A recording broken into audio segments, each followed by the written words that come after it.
बिस्मिल्लाहिर्रहमानिर्रहीम, अस्सलाम वालेकुम, वेलकम टू द बीनर सलीम शो। इमरान खान साहब के दिन गिने जा चुके हैं, उल्टी गिनती शुरू हो चुकी है, किस्मत का फैसला हो चुका है और किस्मत ने ये फैसला किया है इमरान खान का कि भाई इमरान खान ने अगले इलेक्शन में हिस्सा नहीं लेना और कार्रवाई उनके खिलाफ होगी। अब कार्रवाई कौन करेगा ये मैं आपको इस वीडियो में बताने वाली हूँ कि ये कार्रवाई किसके जिम्मे पड़ती है। इसके अलावा जी एक ऐसी तारीख जो कि इमरान खान साहब को दे दी गई है, उनके मुर्शद ने इमरान खान साहब को 28 जुलाई तक सावधान खबरदार रहने का कह दिया है और अब 28 जुलाई के तक उन्होंने बहुत ज़्यादा ध्यान से रहना है। तो इमरान खान साहब अब क्या क्या पापड़ बेल रहे हैं अपने आप को तत्ती हवाओं से बचाने के लिए, वो भी मैं आपको बताऊंगी। और जैसे ही आपको पता है कि इंतखाबात की बात हो रही है, जैसे ही आपको पता है कि आखिरी हुकूमत के 28 दिन रह गए हैं और शहबाज शरीफ साहब ने अपनी अलविदाई तकरीर भी कर ली है, तो भाई जब इंतखाबात हो रहे हैं, निगरां सेटअप आ रहा है, तो फिर लोगों का फरमाइशी प्रोग्राम भी बढ़ रहा है। परवेज इलाही साहब की फरमाइश क्या है और मौलाना फजलुर रहमान साहब ने भी कुछ ख्वाहिशात, कुछ फरमाइशें, कुछ शराइत सामने रखी हैं, लेकिन उनका क्या होगा वो भी मैं आपको बताने वाली हूँ। तो सबसे पहले हम आगाज कर लेते हैं कि इमरान खान साहब के खिलाफ कार्रवाई कौन करेगा। इमरान खान साहब के खिलाफ कार्रवाई निगरां हुकूमत करेगी। उसकी वजह यह है कि ये कार्रवाइयाँ इतनी सख्त हैं, ये कार्रवाइयाँ इमरान खान साहब के हलक की हड्डी बनने वाली हैं, ये कार्रवाइयाँ इस हद तक सितम ढाने वाली हैं इमरान खान साहब के ऊपर और उनके सियासी करियर के ऊपर, उनकी सियासत के ऊपर, कि इमरान खान साहब को लाले पड़ने वाले। तो ऐसे में जो सियासतदान हैं, जिनको आप असल में सियासतदान कहते हैं, ये होते हैं सही सियासतदान। शहबाज शरीफ हों, नवाज शरीफ हों, आसिफ अली जरदारी हों, मौलाना हों फॉर दैट मैटर, ये सब इस बात पे एग्री कर रहे थे और थोड़े से हिचकिचा रहे थे कि भाई अगर हमने इसको अपनी हुकूमत के अंदर जो है इसका टैटवा दबाया, टैटवा दबाने से मतलब ये है कि इसको सियासी तौर पर ख़त्म किया इमरान खान को, तो ये तो सियासतदानों के लिए एक बैड नेम होगा कि अगर एक सियासतदान के साथ, एक साबिक वज़ीर आज़म के साथ ये हो रहा है और वो बाकी पॉलिटिशियन ही कर रहे हैं, तो आगे फिर एक प्रेसिडेंट सेट होता चला जाएगा। तो लिहाजा अब ये पूरी की पूरी किस्मत के फैसले के ऊपर अमलदारी की जो जिम्मेदारी है वो निगरां हुकूमत पर डाल दी गई है। अब निगरां हुकूमत कोई भी हो, मतलब जैसे कि खैर मेरी तो इतलात, मैंने आपसे इस हवाले से वीडियो शेयर भी की थी, मेरी इतलात यही है कि हफीज़ शेख साहब होंगे और डेफिनेटली रज़ा बाक़िर साहब जो है हैंड इन हैंड मिला करके ये इस किस्म का कोई निगरां सेटअप बनने वाला है, जिस निगरां सेटअप के अंदर जो है इकोनॉमिस्ट और फाइनेंशियल एक्सपर्ट ज़्यादा होंगे। लेकिन हो कोई भी एक्सपर्ट, वो फाइनेंस के हों कि एक्सपर्ट वो इकोनॉमी के हों या एक्सपर्ट वो सियासत के हों या किसी के भी एक्सपर्ट हों, उनको इमरान खान को डील करने की एक्सपर्टीज दी जाएंगी और पीछे से डोरियां जो हैं वो ऑफ कोर्स पाकिस्तान की रियासत, पाकिस्तान की फौज हिलाएगी। और ये कोई गैर आईनी, गैर कानूनी नहीं होगा भाई, उनका भी काम पाकिस्तान की निगरानी करना है भाई। निगरान हुकूमत का काम अगर निगरानी करना है तो पाकिस्तान की पूरी रियासत का काम है कि जब तक कोई हुकूमत नहीं होती तो निगरानी की जाएगी। ये निगरान सेटअप जब एक्शन लेगा इमरान खान के ऊपर, यानी कि उनकी मौजूदगी में इमरान खान साहब जेल जाएंगे, लंबा जेल जाएंगे, उनकी मौजूदगी में इमरान खान साहब के ऊपर बैन लगेगा और लंबा वाला बैन लगेगा। ये लंबी जेल लंबा बैन पता क्या होता है? ये लंबी जेल लंबा बैन ये होता है कि जब उमर अता बंदयाल साहब नहीं होंगे, hi good to see you, ये जब ये नहीं होगा अदालतों में, जब पिटिशंस एंटरटेन नहीं की जाएंगी, जब आउट ऑफ द वे जा करके एक हद से ज्यादा बाहर जा करके इमरान खान को फैसिलिटेट नहीं किया जाएगा, तो फिर तो जेल भी लंबी होगी और डिस्क्वालिफिकेशन भी लंबी होगी और फिर जो पार्टी पर बैन लगना है वो भी लंबा बैन लगेगा। क्योंकि जब बैन लगेगा तो कोई सुनने वाला नहीं होगा ना, सुनवाई कैसे होगी? इमरान खान साहब किसको जाके, उमर अता बंदयाल साहब तो घर चले जाएंगे, किसको बोलेंगे कि भाई देखो जी मेरी पार्टी पर बैन लगा दिया और अल्लाह जन्नत नसीब करे आसमा जहांगीर साहिबा जैसी जो बड़ी जमहूरी और बहुत ही फाइटर टाइप के जो लोग हैं वो अब पाकिस्तान में नहीं है, और अगर होते भी तो वो इन जैसे लोगों के लिए तो बिल्कुल काम ना करते जिन्होंने खुद जमहूरियत के ऊपर शब खून मारा है। यानी इमरान खान साहब ने कौन सा जमहूरी अमल किया है? उन्होंने हमेशा जमहूरियत के ऊपर शब खून ही मारा है। तो जो आपने बोया अब आपने वही काटना है। तो भाई कार्रवाई करेंगे जी निगरां हुकूमत, ये मैंने आपको खबर दे दी है।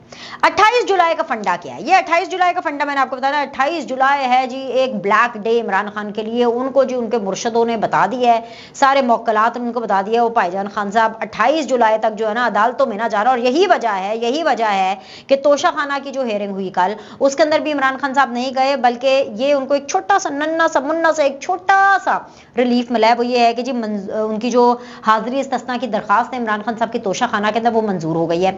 और इमरान खान साहब हर सूरत तोशा खाना से भागने की इसलिए कोशिश कर रहे हैं, और खास तौर पर 28 जुलाई तक इसलिए भागना है क्योंकि जो उनको बताया गया है 8 और 2 बनता है 10, और 10 1 और 0 को अगर आप ऐड करें तो नंबर 1 बनता है। नंबर 1 जो है वो सन का नंबर है और बड़ा पावरफुल नंबर होता है, लेकिन वो नंबर इस मौजूदा हालात में इमरान खान साहब को सूट नहीं कर रहा है। जो ये मैं आपको वो बातें बता रही हूँ जो इमरान खान साहब को ब्रीफ की गई हैं, वरना मुझे तो सितारों का कख नहीं पता, मुझे क्या पता, मतलब हम तो पॉलिटिकली आपको अपडेट करते हैं और मेरा काम है आपको खबर देना। तो भाई ये खबर है, आप इस खबर पर हंसे या रोए, ये खबर है कि उनको बताया गया है कि भाई 28 जुलाई का जो है ना दिन, वो ब्लैक डे होगा आपके लिए, और आपने जो है ना भाई इससे बच के रहना है। तो लिहाजा 28 जुलाई तक इमरान खान साहब ने हर हद तक कोशिश करनी है कि उनको हाजिरियों में इस्तिस्ना भी मिले, वो कोर्ट्स में जाए बिना, जहां जहां वो पेश नहीं हो सकते वो घर से बाहर ही ना निकले, क्योंकि एक्सीडेंट तो कहीं भी हो सकता है। ठीक है, तो भाई 28 जुलाई तक उन्होंने ये काम नहीं करने। अच्छा, एक और जो मैं कहती हूँ ना, बुरे दिन के मजीद उनकी शुरुआत हो चुकी है, वो जो बचे कुछ गिनती के जो पीटीआई के लोग रह गए हैं, जैसे कि फरूख हबीब साहब हो गए, शिबली फराज साहब हो गए, हसन नियाजी हो गए, जुडिशल कॉम्प्लेक्स हमला केस के हवाले से इनके ऊपर भी जो कार्रवाइयां है ना वो ठीक ठाक अब कर दी गई हैं। इनके जो काबिल जमानत वारंट, नॉट ना काबिल जमानत, काबिल जमानत वारंट, और ये इसलिए हुए हैं कि भाई ये जा ही नहीं रहे, कॉपरेट ही नहीं कर रहे। वही बात, नाम पाकिस्तान तहरीक इंसाफ का, लेकिन इंसाफ से दूर दूर तक भागना है, इंसाफ का प्रोसेस ही मुकम्मल नहीं होने दे रहा। इंसाफ के प्रोसेस के अंदर जितने रोड़े अटकाने उतने इन्होंने, मुझे लगता है इनको अपनी पार्टी का नाम बदल लेना चाहिए। वैसे ही पार्टी पे बैन लगने वाला है, तो मेरे ख्याल से इमरान खान साहब ना एक नए नाम से पार्टी बना ले, क्योंकि फायदा तो कोई है नहीं। अपनी पार्टी का एक पी तक तो उन्होंने फॉलो नहीं किया है, पी पाकिस्तान तहरीक इंसाफ, ना पाकिस्तान के लिए उन्होंने कुछ अच्छा किया है, पूरे पाकिस्तान को नुकसान पहुंचाया, फौजी तनसीबात पर हमला किया, पूरे पाकिस्तान पर हमला किया। तो पाकिस्तान तहरीक इंसाफ का पी तो भाई माइनस कर दें। बाकी रह गया जी तहरीक। कौन सी तहरीक? एक टके की तहरीक इमरान खान चला नहीं सका। 126 दिन का धरना उसने चलाया, वो भी उसने उस टाइम के फौजियों की सपोर्ट से। खुद इमरान खान ने क्या चलाया? एक टके की एक चीज नहीं चलाई, तो तहरीक भी माइनस कर दे, कोई तहरीक नहीं चला सकता। जेल भरो तहरीक को क्या कहते हैं कि जी लोगों को जो है वो सिविल डिसोबीडियंस की जो तहरीक हो, वो इन्होंने कहा कि जी बिल नहीं दे रहे, फलान दे दे, वो ना काम, वो भी उसने जेल भरो तहरीक के अंदर खुद गिरफ्तारी नहीं दी। अगर तहरीक की बात करें सिविल डिसोबीडियंस मूवमेंट की, तो उसके अंदर भी अपना बिल जमा करा दिया था कि जी मेरी तो नई नई शादी हुई है रेहाम खान साहिबा से, तो रेहाम खान को बड़ी प्रॉब्लम होगी, तो भी मैंने तो अपना बिल जमा कराना है, सर्दियां बहुत हैं और जी मुझे तो बड़ी दिक्कत होती है। तो भाई खुद ही इसने अपनी तहरीकें जो है वो नाकाम की हैं। तो लिहाजा पाकिस्तान भी माइनस कर दे तहरीक इंसाफ से, तहरीक भी माइनस कर दे। अब आ जाए इंसाफ पे। इंसाफ का जो बोलबाला इमरान खान साहब कर रहे हैं ना अपनी तरफ से, अदालतों में वो पेश नहीं हो रहे। बाकी इनके जितने लौंडे लपाड़े हैं, जितने इनके लीडर्स हैं, मतलब चाहे फरूख हबीब हो, चाहे शिबली फराज हो, चाहे हसन नियाजी, सब गायब। मुराद सईद तक गायब। क्या कहते थे मुराद सईद? 1 करोड़ उसके मुंह पे मारूंगा, 1 करोड़ उसके मुंह पे, कुछ ऐसे पैसे मारने थे ना। वो तो अभी अपना मुंह नहीं दिखा रहे, तो किसके मुंह पर मुराद सईद ने पैसे मारने हैं? वो भी भागे हुए हैं। ठीक है, तो इंसाफ भी निकाल दें। तो पीटीआई तो मैंने यही वीलॉग में माइनस कर दी, ये तो मैंने वीलॉग में माइनस कर दी। किस चक्कर के अंदर उन्होंने अपनी पार्टी का नाम पीटीआई रखा था? पाकिस्तान तहरीक इंसाफ, मतलब कोई मखौल है, मजाक ही है ये। एनीवेज जी, 3 चीजें हो गई। चौथी चीज, अब आ जाए जी शर्तों के मौसम पर। शर्तों का जो मौसम है वो ये है कि परवेज लाई साहब आपको पता है कि बड़ी मुश्किल में थे। 3-4 उनकी मुलाकातें हुई हैं अपने कजन ब्रदर्स के साथ, और सबने उनको समझाया, परवेज यार छड़, तो किस मुसीबत इच फंस गए हैं। परवेज लाई साहब ने जो रिसेंट उनकी आखिरी जो उनका राब्ता हुआ, और उस राब्ते के अंदर जी परवेज लाई साहब ने एक ख्वाहिश रखी, एक शर्त रखी, और उनकी शर्त ये थी कि खुदा का वास्ता है, उन्होंने अपने भाइयों को कहा कि जी पहली मेरी ईद है जो कि मैं गुजरात में नहीं गुजार सका। भाइयों ने आगे से कहा, ओ परवेज साडी भी है पहली ईद है जी असी लाहौर कट्टी है, क्योंकि तू जेल सा। ठीक है, तो खानदान भी इफेक्ट हो रहा है, सियासत भी इफेक्ट हो रही है, और ऊपर से परवेज लाई साहब ने कहा कि मेरा बेटा निकम्मा, मुन्नस निकम्मा, ये परवेज लाई साहब कह रहे हैं। वो किसी काम का नहीं है, खुद वो बाहर जाके बैठ गया है, मुझे यहाँ उसने छोड़ दिया है। तो भाई उन्होंने एक ख्वाहिश का इजहार किया है। परवेज लाई साहब ने कहा है अपने कज़न ब्रदर्स को कि भाई अगर आप कुछ मेरे लिए कर सकते हैं तो एक तो मुझे किसी तरह सहूलियात फराहम करें, क्योंकि मेरी तो ज़मानत के बाद भी रिहाई नहीं हो रही, और मैं आपकी पार्टी में बिल्कुल आना चाहता हूँ, लेकिन आप एक अनाउंसमेंट मुन्नस लाई से कराएं, क्योंकि मुन्नस ना मेरा फ़ोन उठा रहा है। आगो कज़न ब्रदर्स ने कहा वो साडा भी नहीं चुक रहा, साडा कोई राब्ता ही नहीं हो रहा, क्योंकि जाहिर सी बात है परवेज लाई साहब ने कहा होगा अपने बाकी रिश्तेदार को, वालदा को कहा होगा, मतलब मुन्नस लाई साहब की वालदा को कहा होगा, यानी अपनी बेगम को कहा होगा फ़ोन करो, या जो भी उनके कॉन्टैक्ट्स होते हैं उनको कहा कि फ़ोन करो। मुन्नस लाई साहब अपने वालिद साहब के साथ जो पैगाम रसानी का जो भी उनका तरीका है, उसके अंदर कोई वो फीडबैक नहीं दे रहे, कोई रिस्पॉन्स नहीं दे रहे हैं। तो लिहाजा उन्होंने कहा कि जी दूसरी मेहरबानी परवेज़ लाई साहब ने ये शर्त रखी है कि वो आप ये कर दें कि आप किसी तरह मुन्नस तक जो है ये पैगाम पहुँचाएँ कि जी वो अनाउंसमेंट करे कि हम जो है अब पीटीआई को छोड़ रहे हैं। जब तक वो अनाउंसमेंट नहीं करेगा ना, मेरी जान की खलासी नहीं होनी है। तो लिहाजा अब परवेज़ लाई साहब को इंतज़ार है कि उनका बेटा उनके साथ वफादारी कब दिखाता है। और ये दो उन्होंने नन्ही सी ख्वाहिशात का इजहार कर दिया है जो कि उन्होंने अपने कज़न ब्रदर्स को किया, और वो जेन्युइनली उनके जो कज़न ब्रदर्स हैं, वजाहत हुसैन साहब हों, शुजात हुसैन साहब हों, ये सब, इवन सालिक साहब जो है, जो जाहिर सी बात है उनके नेफ्यू लगे, वो सारे काफ़ी ज़्यादा परेशान हैं। लेकिन जो वो एक बेटा है जिसका नाम है मुन्नस, वो तो बाहर लुटियाँ मचा रहा है, उनको तो कोई परवाह नहीं है कि क्या हो रहा है। जब कभी हालात बेहतर होंगे आ जाएंगे पाकिस्तान के अंदर वेकेशन करने, और वेकेशन करते करते हुकूमत में कुछ जो है अपना हाथ डाल लेंगे और फिर पाकिस्तान से निचोड़ के बाकी चीज़ें ले जाएंगे जो बच गई हैं। अच्छा, अब ये तो एक तरफ की हो गई फरमाइशें और शर्तें, दूसरी तरफ से भी फरमाइशें और शर्तें आ रही है। और दूसरी तरफ से मेरा मतलब है पीडीएम की हुकूमत। अब जाहिर सी बात है, जब से शहबाज शरीफ साहब ने अनाउंस किया है कि भाई हम अपनी हुकूमत ख़त्म कर रहे हैं और August is going to be the last month, और अगस्त के अंदर ही हम ट्रांसफ़र कर देंगे आगे निगरान सेटअप को, सारी चीज़ें, तो भाई ऐसे में मौलाना फजलुर रहमान साहब भी जो है वो शेर हो गए हैं। अब मौलाना फजलुर रहमान साहब ने अपनी तरफ से एक्स्ट्रा स्मार्ट बनने की कोशिश की है, लेकिन उनको पता नहीं है कि शहबाज शरीफ साहब कितने ज़्यादा जो हैं इस टाइम पर इस्टेब्लिशमेंट के साथ भी सेट हैं, रियासत के साथ भी बिल्कुल सेट हैं, और उन्होंने पाकिस्तान को डिफ़ॉल्ट से बचा करके काफ़ी काम भी कर लिए, ज़्यादा पैसे वैसे आ गए हैं। तो नवाज शरीफ, जब शहबाज शरीफ साहब ने उनकी बात पर घास नहीं डालनी, तो नवाज शरीफ साहब तो आपको पता है और ही अभी ज़्यादा स्ट्रॉन्ग हुए हैं। नवाज शरीफ साहब इस टाइम पर कमांडिंग पोजीशन पर है।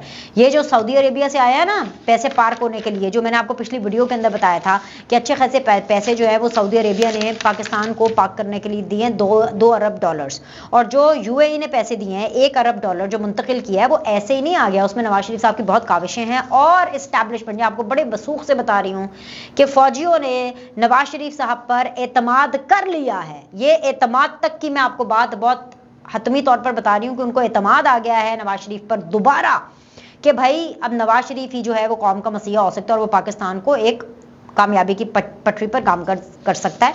तो ऐसे में नवाज शरीफ साहब ने ब्लैकमेल क्यों होना है, वो भी मौलाना साहब से। मौलाना साहब ने मांग लिया जी 2 हुकूमतें। मौलाना साहब कहते हैं जी मुझे केपी की हुकूमत भी दी जाए, मुझे बलूचिस्तान में भी दी जाए। क्यों जी? तो मामियों, फिर तादे को कोई पूछे कि नवाज शरीफ तो शहबाज शरीफ छोले बेचन आए ने। नवाज शरीफ खैबर पख्तूनख्वा, बलूचिस्तान और पंजाब, ये 3 वो सूबे हैं जो नवाज शरीफ ने खुद देखने हैं और खुद देख रहे हैं। और मरियम नवाज, मैं बार बार आपको लगातार बताते चली आ रही हूँ कि मंशूर वगैरह के ऊपर काम कर रही हैं। सो प्रॉब्लम ये है और इशू ये है कि मौलाना फजलुर रहमान जो इस गलत फहमी में हैं कि जी उन्होंने इतना साथ दिया है और उनको जो है अब ये 2 हुकूमतें मिल जाएंगी, तो ऐसा बिल्कुल नहीं होगा। खैबर पख्तूनख्वा के अंदर नून लीग इत्तेहाद में तो जा सकती है मौलाना फजलुर रहमान साहब के, लेकिन उनको मुकम्मल तौर पर ये फ्री हैंड नहीं दिया जा सकता कि हाँ जी ठीक है जी आप ये सूबा ले ले। No, it is going to be a tough fight. एक बीच का रास्ता इख्तियार किया जाएगा, क्योंकि नवाज शरीफ साहब ने हामी नहीं भरी है इस एडजस्टमेंट के ऊपर, बल्कि वहां से जो जवाब आया, आपको पता है नवाज शरीफ साहब बहुत वफादार हैं और डायरेक्टली तो उन्होंने चिट्टा कोरा इनकार नहीं किया होगा, लेकिन जिस तरीके से ये बात जो है मौलाना फजलुर रहमान साहब को कन्वे की गई है, वो तरीका ये था कि भाई जो पीडीएम का इत्तेहाद था वो एक ऑपोजिशन का इत्तेहाद था, और वो एक ऑपोजिशन का इत्तेहाद इसलिए बना था क्योंकि उस वक्त की हुकूमत जो कि पीटीआई की हुकूमत थी, वो इमरान खान साहब ने जो है पाकिस्तान को डुबोने की हर मुमकिन हद तक कोशिश कर ली थी। तो लिहाजा ये एक ऑपोजिशन का एक जो है वो कोलैबोरेशन बनी थी। ये जो पीडीएम है ये इंतखाबात के लिए कोलैबोरेशन नहीं बनी थी, ये एक ऑपोजिशन की कोलैबोरेशन थी। इंतखाबात में हर चीज़ वेल प्लान्ड, और वेल प्लान्ड का मतलब नहीं है कि स्क्रिप्टेड होगी और इन्होंने ये लड़ाइयाँ स्क्रिप्टेड, नो। वेल प्लानिंग का मतलब ये है कि इंतखाबात के लिए हमेशा से ये प्लान था कि पीडीएम और नो पीडीएम, हर जो पॉलिटिकल पार्टी है वो अपना अपना इलेक्शन अपने अपने मंशूर अपने अपने तरीके से लड़ेगी, और उसके बाद हाँ जब जो हुकूमत जीतेगी, फॉर एग्जाम्पल अगर पीपल्स पार्टी जीतेगी तो वो नून लीग को क्या ऑफर करेगी, इस पर बात हो सकती है। और अगर नून लीग जीतती है तो वो पीपल्स पार्टी को या मौलाना साहब को क्या ऑफर करेगी, इस बात पर बात होगी। लेकिन ऐसा कोई तरीका और ऐसी कोई ब्लैकमेलिंग नवाज शरीफ साहब नहीं ले रहे, ना वो उन्होंने इस्टेब्लिशमेंट की डिक्टेशन और ब्लैकमेलिंग लेनी है, और ना ही उन्होंने अपने इत्तेहादियों की डिक्टेशन और ब्लैकमेलिंग लेनी है, क्योंकि नवाज शरीफ इस वक्त बहुत स्ट्रॉन्ग फुटिंग पर है। तो भाई ये फरमाइशें भी हो गई हैं, फैसले भी हो गए हैं, और इमरान खान साहब का जो है अल्टीमेटम, जो उनकी गिनती है, खत्म होने की, सियासी करियर की, उसकी भी मैंने शुरुआत की, आपको कहानी बता दी है। तो अभी के लिए इतना ही। लाइक करें, सब्सक्राइब करें। आपसे अगली वीडियो में मिलते हैं।